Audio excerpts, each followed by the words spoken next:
dans la production de l'acier, nous avons besoin d'un équipement essentiel qui est le convertisseur LD. LD pour Linz-Donawitz. On appelle aussi BOF, Basic Oxygen Furnace, ou BOS, Basic Oxygen Steelmaking, et on parle aussi de BOP, Basic Oxygen Processing. Il y a des éléments qui vont dans ce réacteur pour produire de l'acier. Il y a d'abord la fonte liquide, il y a les rebuts, la ferraille, c'est-à-dire nous avons des fondants, nous avons des fois des minerais oxydes et bien sûr de l'oxygène. Ce sont les éléments majeurs du BOS. Alors je vais m'intéresser à la ferraille. La ferraille arrive essentiellement au BOF pour pouvoir contrôler la température. On ne sait pas contrôler la température du BOS autrement que par deux apports thermiques. Il y a d'abord la fonte qui doit arriver assez chaude et la ferraille qui sert à régler cette température. La ferraille est quelque peu chauffée aussi, pour qu'il n'y ait pas de choc thermique dans le réacteur. Il y a certaines opérations qui font qu'on mette la ferraille sur le réacteur avant que ce soit dans le réacteur. Et c'est comme ça qu'on arrive à avoir de la ferraille assez chaude. Mais en fait, la ferraille vient dans le réacteur pour le contrôle de température et on parle de refroidisseur. C'est pour ça aussi qu'on met un peu de minerai oxydé s'il le faut. Et tout. Quand la fonte arrive au réacteur, si elle arrive trop froide ou elle n'est pas assez chaude, je dis en dessous de 1400 degrés, c'est un problème pour le processus thermique. On n'a pas beaucoup de moyens pour réchauffer la fonte, à part des éléments comme l'aluminium, mais vaut mieux que la fonte arrive assez chaude. Et pour que la fonte arrive assez chaude, il faut qu'elle sorte chaude du haut fourneau, il faut qu'elle soit proche, que la fonte ou le réacteur qui produit cette fonte soit proche du convertisseur.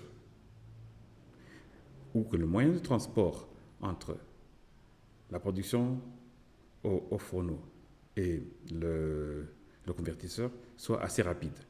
C'est pour ça qu'on parle de wagons torpilles. C'est vrai, ils avancent lentement parce qu'il faut comprendre que c'est une masse. C'est peut-être 50 tonnes, c'est peut-être 100 tonnes sur des rails, ce n'est pas facile. Donc c'est pour ça que les usines sidérurgiques, celles qui ont un convertisseur, doivent être proches de la production de la fonte. Et tout. On ne peut pas mettre plus de 30% de ferraille dans le réacteur. Au-delà de 30%, on refroidit trop le réacteur. C'est pour ça qu'on se limite à 30%. On est entre 27% et 30%. On peut mettre un produit de ferraille fondue. C'est-à-dire, si je dis je vais mettre 100% de ferraille dans mon réacteur, on suppose que c'est de la ferraille fondue. Elle a probablement été fondue au four électrique et là, on peut mettre 100% de produits de ferraille fondue dans le réacteur. Sinon, on ne peut pas. Cette fonte est généralement placée dans le peu de laitier qui restait dans le réacteur issu d'une première fusion. Ça signifie qu'on a laissé un peu de laitier après avoir coulé l'acier produit, après avoir enlevé la fonte.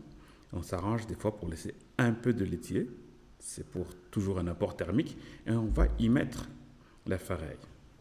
La ferraille, pour qu'elle puisse être chauffée aussi. Et c'est après qu'on viendra mettre la fonte liquide. C'est comme ça que ça se passe. C'est un beau procédé. Et aujourd'hui, je voulais parler seulement de ferraille qu'on peut mettre là-bas. Ça, l'inconvénient du BOS par rapport au four électrique à arc, c'est que le four électrique à arc peut commencer avec une charge froide. Vous pouvez mettre plein de ferraille dedans, mais vous mettez l'électricité, ça va fonctionner. La fonte, ce n'est pas le cas. Si vous n'avez que de la fonte que vous voulez traiter au BOS pour une purification quelconque, parce que ça peut servir aussi de réacteur de purification, eh bien vous devez d'abord la fondre ailleurs, La fondre ailleurs, c'est probablement dans un four électrique à arc. Vous mettez le courant, vous avez votre métal liquide, qui peut être un acier ou une fonte, et vous allez la mettre dans le convertisseur et vous mettez à souffler. Il faut faire attention à la ferraille qu'on met. Vous savez quelle nuance d'acier vous voulez produire. Arrangez-vous pour ne pas mettre n'importe quel acier. C'est pour ça que les aciers alliés au titane, des produits qui pourraient rester dans le métal, il faut faire attention. Sélectionnez bien vos produits. Et même la ferraille, quand vous la mettez, il faut savoir que si vous mettez une ferraille oxydée, donc qui contient de la rouille, il y a un apport d'oxygène et d'eau, je veux dire d'humidité, que vous aurez du mal à contrôler. Et il faut faire attention à ça. C'est ce que je voulais vous dire aujourd'hui. Merci pour votre attention.